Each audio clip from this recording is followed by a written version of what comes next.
Hello ladies and gentlemen, today's video is going to be about another cast on. This time it's going to be a German cast on, which I also saw that it has been called a Norwegian cast on. So you pick whichever way you want to call it, German cast on, Norwegian cast on, okay?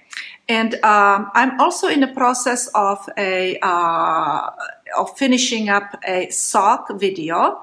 I've been very busy with my life, so I was not making too many videos lately. But finally, I am finishing up my sock video that I am demonstrating how to do a flap, turning heel, French turning heel, and gusset. So look for the video. But in today's video, I will go and show you the German Norwegian cast on. As you know, I usually do my long tail cast on just like this, right? This is exactly what my mom taught me. But there are other cast ons, and one of them is German cast on. Okay, and again, you can start the way I am starting, which means with the needle underneath the yarn.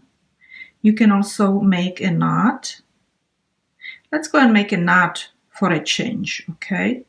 And then there are people who also do a different twist. Let me go and show you.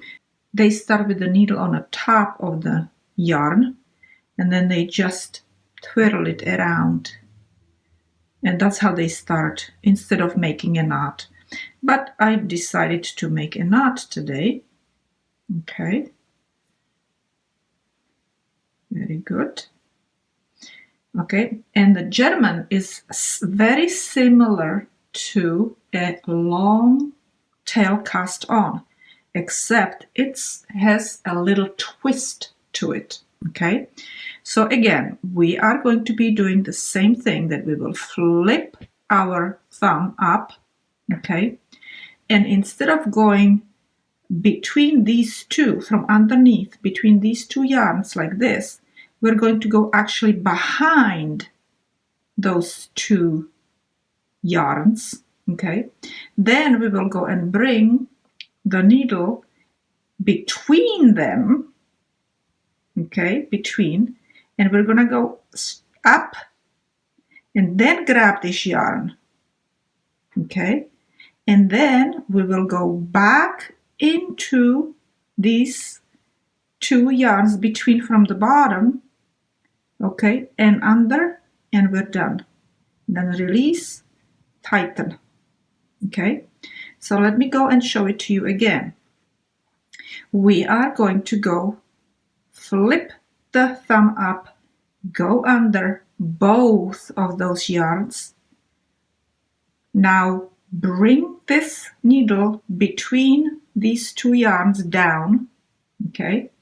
Then you go back up like you would go and do with the long tail, grab that yarn, and then you bring it in between, but not here, not from the top, from the bottom, okay? From bottom here, you go under, all right? And then you tighten it up. One more time. Flip the thumb underneath both yarns, between the yarns, up, grab the yarn from your index, and then go between them in here, okay? You kind of bring it from the bottom going up again, okay? When I was learning how to do this, I was, whoops, you see I made a mistake now. When I was doing it the first time, I was like going this way.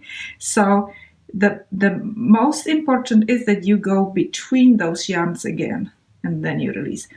And I have noticed that it does give a little bit more springy cast on than what I was using, the way my mom taught me. Let me show it to you in here. See, it's more springy. I should go and bring another one that I did my regular Longtail cast on. These are my socks that I made not too long ago, and you see they are, let me see, I have 1, 2, 3, 4, 5, about 10 stitches in here. Okay, and you see how it is, it is springy, but a little bit firmer right here. And then let me go and do this again with these 10 stitches, and you see they're a lot more springy. Okay, these versus these. This is more springy than this. This is like firmer than this, but it's still, you know, it's still springy. All right, ladies and gentlemen, this is it for today. Thank you very much for watching. I only ask you, please subscribe, share my videos with your fellow knitters or crocheters if it's crocheting video. Comment, especially comment. I like to hear from you, and you will see me another time.